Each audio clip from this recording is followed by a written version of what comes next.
hope you're doing well and welcome to Talking Game, the FA Cup special. Manchester United take on West Ham United at Old Trafford on Wednesday evening. Gonzo, it might be a cup game, but we're going to kick it off as usual. What's your thoughts on Man U? A club in transition in every sense of the word. I think the fans will just be hoping that the final transition happens in terms of the ownership. A lot of rumours surrounding that at the moment. They appear to have chosen a good manager, which is not something they've managed to do for quite a while. I think it's fair to say, I mean, let's be fair, they've got it wrong time and time again after Alex Ferguson left. Each and every one, with the exception of Dave Moyes, has perhaps had a little smattering of success in there. So, you know, I mean, they would argue, Mourinho would argue he did well. I think he won the UEFA Cup, the Europa League, whatever bloody it's called, you know what I'm talking about. He won that one. I think Van Gaal would argue that he did reasonably well, particularly in terms of him bringing players through and whatnot. Solskjaer, I think it's harder to make the case. I think they were very generous with the amount of time. He won in Paris. Yes, he won. That got him his job, didn't it? The win against Paris Saint-Germain against Paris Saint-Germain. Yeah, I'm just trying to be a bit naughty. Yeah, I think they were very generous with him at the time he was afforded for that one. But now they seem to have got somebody with a structure. You had the old tussle with Cristiano Ronaldo, and you felt that was quite pivotal in terms of getting him out of there. So as Ten Hag could be the boss. I've not seen a lot of them. When I have, I think they've looked really good. Of course, they've just won a trophy, which they'll be absolutely delighted about. So his first season, he's picked up some silver, and it won't be the last bit of silver he fancies, I wager. Yeah, they are absolutely purring at the minute. I've been a big fan of Ten Hag for years, as you know. I wanted him after Pellegrini. It would have taken a little bit of ambition for West Ham, but I think we might have got him back then. Gone to Man United. It's no surprise to see him do this well. I was confident he was going to win trophies at Man U, and I'm confident he will win more trophies at Man United as well if he gets the backing. He needs backing in terms of time, and he's backing in terms of being allowed to be authoritative, and needs backing in terms of transfer budget. I think he's had one of those so far, which is the middle one. You know, like you said, the Ronaldo thing, he's been allowed to sort of say, no, let's get him out of the club.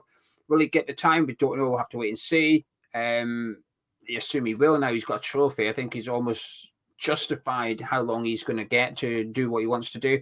And the last one is the money. And because of the poor business over the last few years, it's going to be tighter for Man United than other clubs perhaps to have the big transfer kitty, but you'd imagine they'll have 150 million or something to spend this summer.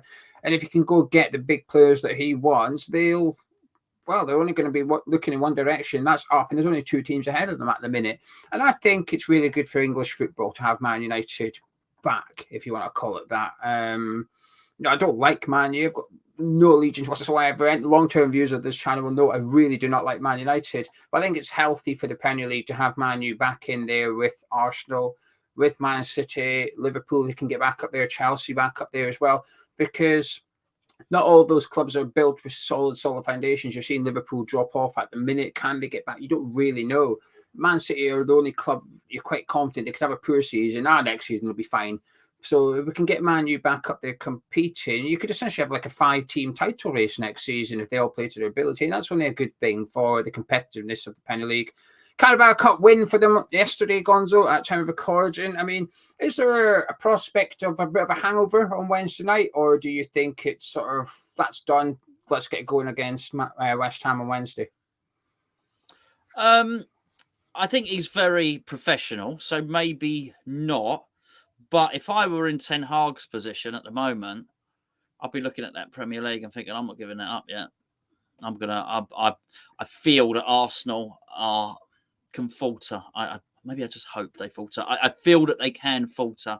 And if I was Ten Hag in that position, I would imagine, I think there's 6 points behind City. With a game in hand.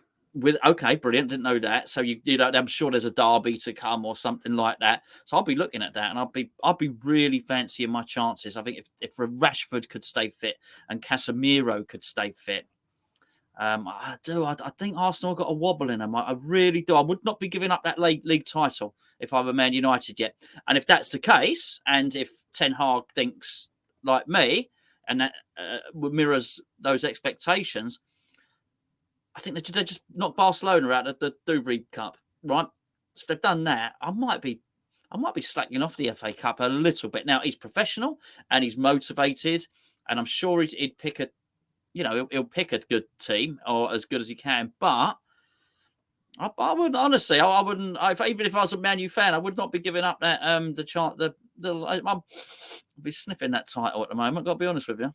Yeah, I completely agree. I think he can heavily rotate for Wednesday night and still feel a really strong team. He can bring in Lindelof, Maguire, Malacia at the back. He can Wan-Bissaka. He can change his complete back four from the final and still field a really good Premier League back four. He can bring in McTominay. He can bring in Garnacho on the wing, Sancho on the other wing as well. He can make numerous changes and still field a really strong team on Wednesday night. And I think that's what we'll see. I think it's not necessarily the hangover per se, because Ten Hag is that type of manager where you expect him. Last night, he would have enjoyed it, let his players enjoy it. But imagine last night he'd been thinking, right, what we've got to do on Monday morning so we can go again on Wednesday night against West Ham. Let's turn our attention, because he wants trophies. He wins trophies. That's what they've got. They've got a manager that wants to win silverware. He's done one. I think that takes the pressure off a little bit, even if he was to win nothing between now and then the season, just finish in the top four. I think that would be considered a successful season for his first year there, especially when you consider all the stuff he's got going on. At the start of the season, he had the Ronaldo thing. Hasn't been back that much in the transfer window. I know he's brought in players. I know they've spent big money on the likes of Anthony, Martinez and that. But, in January, he went and got a striker on loan from Burnley. That's what he did. That's where Man U were in the transfer market. So while Liverpool were looking at bringing in Gakpo, who had just lit up the World Cup, Man United were negotiating with Turf Moor to bring in a striker from Burnley. So I think actually, as long as they finish in the top four, which I struggle to see them not finishing in the top four, I think it's a successful season. I think the FA Cup is possibly the one they could probably disregard, but I don't think he will. I think he'll go out there to win it. I think I know your answer to this, but do you think they've got a small chance of getting into the title race if you don't consider them already in it? I think they might win it. Do you think they might win the Premier League? I think they might win the Premier League. I've had a look. I've had a look, and it might well be wishful thinking. I think it'd be good for. I've got no love for Man U at all. But then again, I look at it. Okay, out of those top teams, who do I want to win the Premier League? And I think, well, ideally nobody, because West Ham would win it. But out of the bunch that are up there, they're sort of the most palatable for me. I just think I've got nothing against Man City, but the league doesn't need it. I criticise the Bundesliga a lot for the monopoly there. I just don't think we need Man City winning it again. I just can't, because of Arteta's antics against us. And I don't mean like West Ham poor us wounded animal against anyone. Arteta said the other week, I think all neutrals would want Arsenal to win the Premier League. Really, you sure, mate? Not anyone that's played you, mate. I can tell you that much, right? They're a disgusting team, actually. So I don't want definitely don't want Arsenal to win it. The thought of Tottenham winning it, of course, is unpalatable. I don't want Newcastle to win it. I look at I must support Man United for some reason. But yeah, I think they can. It might be hope, but I think they can. I think he's even getting a tune out of players like Fred. I don't know. Yes. The answer to your question is yes. I think they have a chance of the Premier League, although I understand all the odds and all the stats are against that happening. And I do understand that it's far easier to predict Arsenal to win the Premier League, but I think they might. Big call. I think if there was more games left, 14 games, still a lot of football to be played kind of thing. If there was 20, I'd be saying, yeah, because they're the informed team at the minute. Statistically, they're not. Tottenham are the informed team at the minute. But out the top three, Man U feels like the one in best shape out of the three at the moment. I think, all you have to do is look at the game on Sunday against Newcastle. Ten Hag's in-game management was superb in that game. The substitutions was fantastic. 2 goals up and then just wait long enough. Right, my yellow card, book in Fred, off you come. And then, who else did he take off? Weghorst? Was it Weghorst who took off as well? Yeah, it was. On goes McTominay and Sabitzer. Right, pack out the midfield. Just wait more. Right, okay, now I'm going to take Sancho on and take Anthony off or whatever. Then it was like, right, okay, Rashford off, 85 minutes on the clock. Rashford off you come. It's 2-0 up, job done. Maguire, on you go. Now we're going to go 5 at the back and we're just going to see this game. It was so well managed. Eddie Howe didn't have a clue. Eddie Howe's getting a lot of plaudits and deservedly so for this season. And he's made almost improved every single player in that starting 11 for Newcastle. Ten Hag done him. He'd done him big time in that game, and that's the level of management Ten Hag's at. And he's got the experience. It's not in the Premier League, of course, but he's got the experience. And I think at the minute, they've got a lot of players in form, Man U. Ten Hag's got his best 11 there. He's got his subs that come on and impact the game every game. And if he can keep key players fit, I don't know if they'll win the title race, but I wouldn't put against them to go on and win the Europa League as well. I think I'm looking at that competition thinking, I wonder if he's licking his lips at that. And that's why you go back to the FA Cup and think this is a competition they could probably do without. Players you admire? I really like that Garnacho. Oh, I think I like him. I like watching him. Very good. Very, very good. Young player. So I saw him early in the season. He started utilising him early in the season, actually playing off that left-hand side. I think he's really good, and I like Casemiro as well. I think that's been a really key signing for him, particularly as they didn't manage to get De Jong, and he chased him, and then I don't know if he would have got both. I'm assuming not. But yeah, I think Casemiro really makes them tick. Excellent, fantastic player. I mean, you could go on and on. I'm not going to go on and on about them, but yeah, I would pick out those two as two that I like. I think we're seeing the best of Fernandes again. He's one of the players I can't stand in football. You know this. He's like Arteta, isn't he?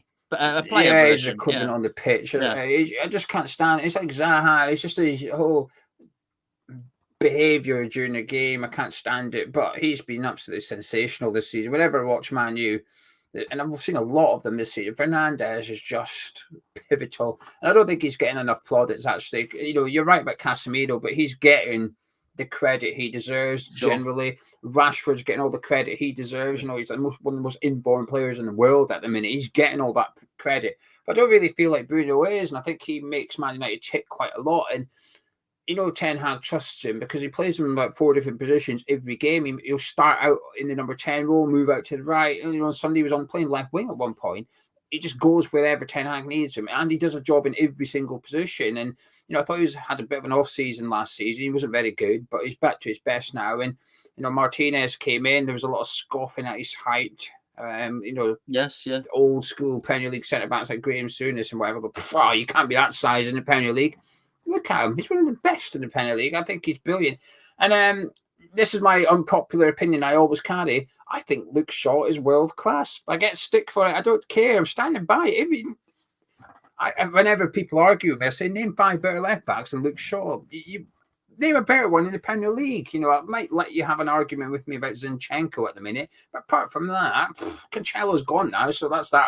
The main one of my arguments disappeared. But honestly, I think Luke Shaw is unbelievable. I think he's incredibly underrated. I think he's got everything. Defensively solid. Ten Hag's been playing him centre-back, and he looks good playing centre-back as well. Honestly, I think Luke Shaw is just such a fantastic footballer. But anyway, enough about Man U, enough praise of Man United. I don't like doing it. I do it through gritted teeth. Do you want to talk about West Ham? Would you like some team news? Yes, please. Right, you listen up, you Gonzo, because when we do your team in a minute, I don't want you ignoring my team news here. West Ham have got no Danny Ings on Wednesday night. He's cup tied from his time at Aston Villa, so no Danny Ings. So at least one change forced from David Moyes.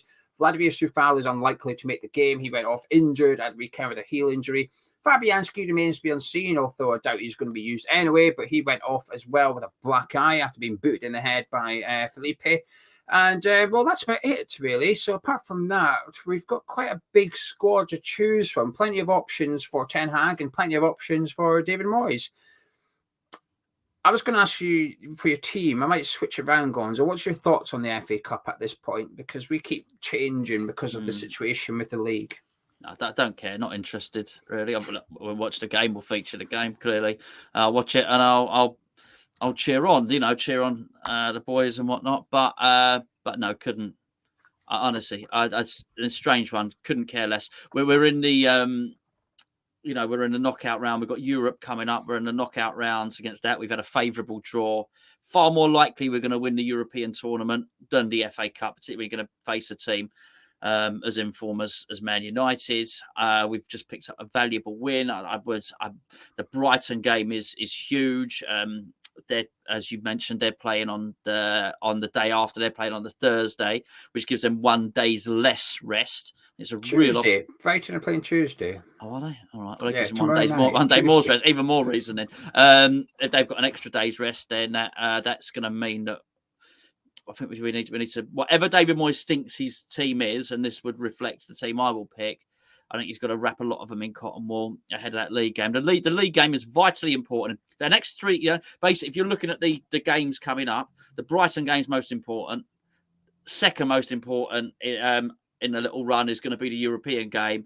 This one, third most important. And do you know, it may well be the same. It's funny, isn't it? It may well be the same for Man United for different reasons, but they've got Liverpool at the weekend as well, so it's not an easy game for Sunday, Man United. Yeah, it's a big game. Yeah, mate. Man U reserves against West Ham reserves, maybe.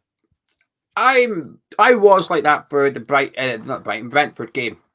As you know, my opinion changed when we got Derby in the FA Cup. That sparked it for me. I thought, oh, here we go. Here's a favourable tie. Because I think when I saw us play Brentford or the draw came out, I thought, I can't be arsed for this. I can't be bothered playing a Premier League team in the FA Cup third round when we're in a relegation battle. Bin this off. And then we got Derby. I thought, right, here we go. This is a bit better. And I don't know. I'm excited for this game, actually. I think all the pressure's on Man U. I think they're the firm favourites. There's no pressure on us. There's no pressure on David Moyes. He could almost, to some extent, I'm not saying the fans would all the fans would understand, but he could put out a second team, essentially. And I think the mainstream media would allow it. They say, yeah, well, what else is he meant to do? Look where you are in the Premier League. Of course, Moyes is going to do that. Moyes is not under any pressure here going to Old Trafford. But I want to see us win this. I think, we win this. We're in the quarterfinal. We're one win from, Wembley. I think it would be a marvellous occasion for us. And I think it gets that momentum, keeps that confidence going. Brighton's not going to be an easy game. But if we can go to Man United and get a win, and you go to Brighton, suddenly, even though you maybe played different players, you start to fancy it a little bit more.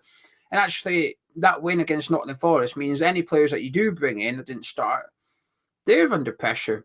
Because previously, we'd perhaps be bringing in players after a defeat, and it's a case of like, well, that shirt is up for grabs, but it's like an easy place to get, really. But now, actually, if somebody comes in for Ben Van, I say, well, you better play well because Ben Van got a couple of assists against Nottingham Forest. You're going to have to perform well if you want to start against Brighton. Whoever starts up front, Skamaka or Antonio, well, you saw what Danny Ings did and started. He scored 2. You want to start against Brighton, that's what you've got to do. You've got to score some goals. 3. Yeah, you've got to get a hat-trick, otherwise we're not interested. So I think we're in a good place going into this one. So let's see the team you want to see. So obviously, Areola in goal, given Fabianski's eye injury. But you like to keep the formation the same as we saw against Nottingham Forest? I think that's important that we do if David Moyes is going to play the same way against Brighton, because the benefit of this is whoever plays in this, they need to slot in. If someone drops out, gets an injury over the next few days, you're just going to need to slot into his position and play in the same team. So exactly the same formation. Talk me through the back four you'd like to see. Well, it'd be Areola in goal anyway, but I know you did the team. The available players. Johnson, Kehrer, Agurd and Cresswell would be my back four. I agree with your first three. Johnson picks himself with Sufal's injury. Kehrer, Agurd, again, makes sense with Bona, 34 years of age. And I've gone for Emerson left back because I've got reservations about him playing in a back four at left back, but I think he deserves a crack at it. Sure. And I'd rather give him a crack in the FA Cup against Man United than away to Brighton or at home to Aston Villa. It's as simple as that, really. We don't know how serious the Sufal injury is. If Sufal was to miss the weekend against Brighton, then somebody's got to come into the team. And it's either Creswell or Emerson or Kehrer at right back. Now, I think I speak for yourself here. We don't want to see the Kehrer at right back thing. So it means Emerson or Creswell would have to play left back. And I got a bit jittery watching Cresswell against Nottingham Forest. I thought he looked very slow, was easily beatable down that line. So for that reason, I think I want to give Emerson a shot at Old Trafford and see how he gets on up against. You've talked me round, I mean, it was yes. Cresswell was a liability when he got better as the game went on, but when he first came on, Cresswell at the weekend, terrible. Yeah, I thought going forward he looked okay, and his crossing, having a left-footed left back helps for crossing. But I thought defensively it was not good. I got very nervous. Whoever's playing there will have a very direct opponent on Wednesday night. It'll probably be Sancho on that wing, which is a winger that's not having the best of times. He's coming back to it. He's getting there. He's getting up to speed, but he's not quite there yet. This isn't Dortmund Sancho we're coming up against. This is somebody that's relatively low in confidence, not had loads of match time. It's probably a good test actually for Emerson. Your midfield. Downs, Fornells, and Lanzini. Oh, we're similar. I would like to see Downs, Rice, and Lanzini. Your reasons for Lanzini and Downs? Well, and Fornells. Just I'll give everyone Rotation. else a rest. Sometimes we see. I mean, Rice was so good at the weekend.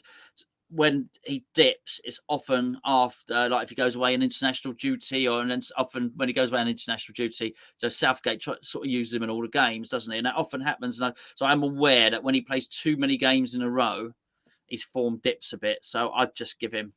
Look, take him up there, put him on the bench. David Moyes will like to do that. David Moyes will take this game seriously. But I would do that. I would definitely rest him, rest Paqueta, rest Souček, because that's who David Moyes is going to play against Brighton. So I just rest them. And there's three midfielders there. I don't think it does Fornells any harm to play a little bit in central midfield either. We could get dominated with that midfield. I am aware of that, but I feel the benefit of resting the players is probably supersedes any sort of tactical stuff that we might get overrun. I've got a feeling I know who your front three are now then because of the players you've just used in the middle there. I think I would like to see Lanzini. I thought he looked all right when he came on against Forest. It was a little cameo, but he looked quite sharp, neat and tidy in possession. I think Downs deserves an opportunity. You know, if you're not going to play Downs in this game, he's not really going to get much game time between now and the end of the season, really, is he? So I think you've got to get him in. The reason I'd play Rice is I get what you're saying about England. That's England. Last season, when we played Thursday, Sunday, I generally thought Rice was pretty good and quite consistent. So I think, and I'm hoping, and this is going to come across as a little bit arrogant, but I'm going to say it anyway. I'm hoping that the second leg of the Conference League, there might be an opportunity to not start one or two players like that. Okay. We might get a comfortable 2-0 win or something in the first leg. So when we take it back to the London Stadium, actually, we don't have to play Declan Rice from the start. And there might be an opportunity there to keep him on the bench just in case. But so I would like to see Rice start this game. Your front three, I'm going to assume you've got Cornet on the left. I certainly do. You're going to have Scamacca up front. Yeah. And then I think you're going to go Antonio on the right. You are right. You are absolutely right. Yeah. You know, it's a decent front three, I think. Three players under pressure. Three players that says, come on in, let's see what you got. Yeah. And any of whom should, and rightly so, should have an opportunity to get that first team place.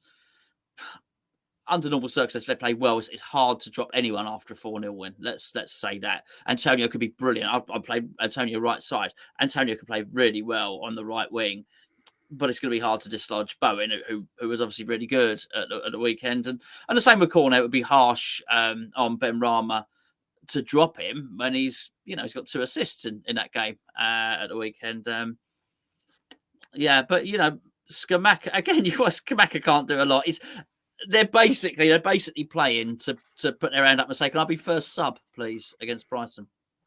Yeah, I mean, you're not wrong, really, are you? But I think it's happening. Ings could get injured on training on Thursday, and it's a case of, oh well, then Scamacca had the better game, so I'll put him in. I've gone Scamacca up front. It's important. It's really important that he starts because we will need him a lot. And I think if you were to start Antonio and keep Scamacca on the bench, and I know the reasons given would be, we're looking after him. He's just back from injury. He's had injections, etc. I've seen some people who were at the game saying on your videos and mine, saying that Scamacca went down the tunnel on the hour mark and didn't return. And I've got no proof of that, but a lot of people have said it. So it's like I can't not believe it. You know what I mean?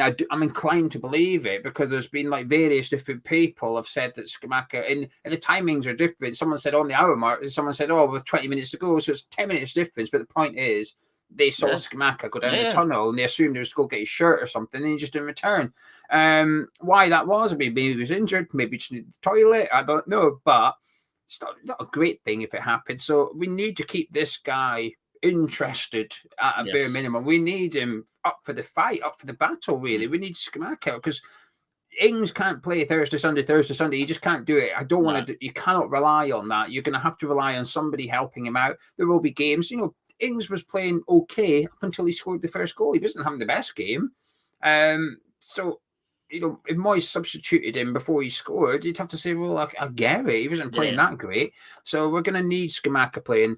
I would like to see Bowen on the right. I think he's in great form at the minute, Gonzo. I think he's had a couple of poor games, but post-World Cup, generally, I think he's been playing really well. And I think Scamacca deserves it. I think Scamacca deserves the best creative player next to him on the pitch, because the last thing I want is Scamacca up front and then you put on players who are also lacking match sharpness or whatever. He gets no creativity because he's going to stand around and go, well, hang on a minute, what's going on? Danny Ings had Bowen on one side, Ben Moran on the other, both pinging balls into him, and I've got nothing. And I've gone Fornals on the left. He needs game time.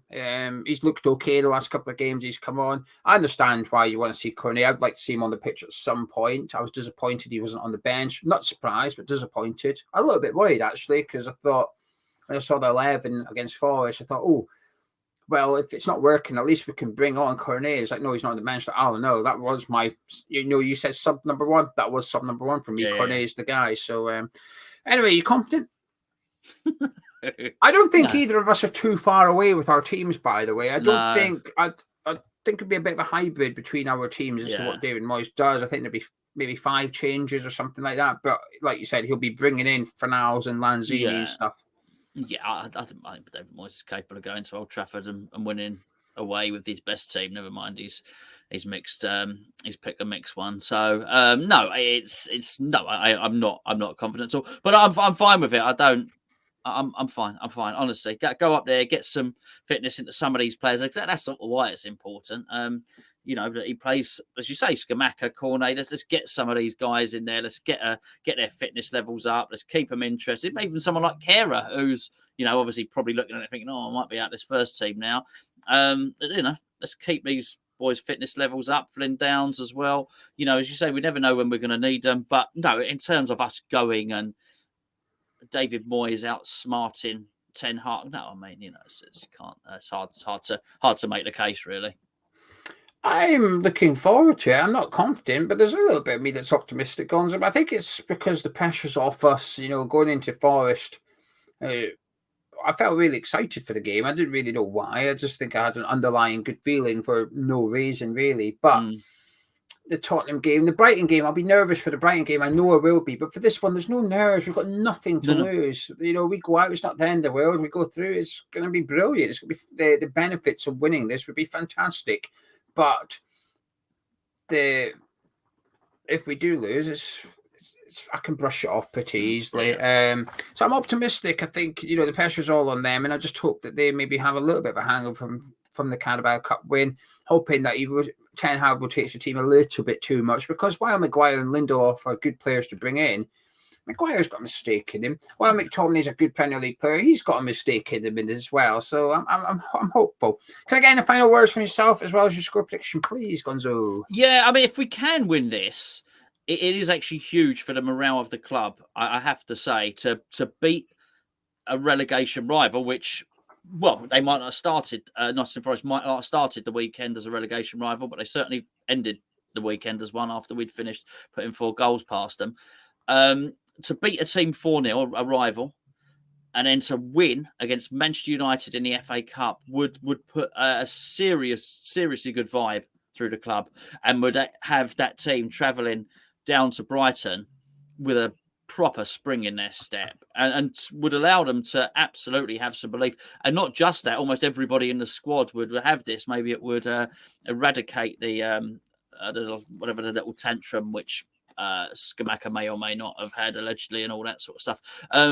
So that's really important. The morale boosting qualities of a win would be huge. That being said, I would imagine Man U win it quite comfortably, probably to a similar scoreline that they did in the Carabao Cup. So I'll go for a 2-0 win for Man U.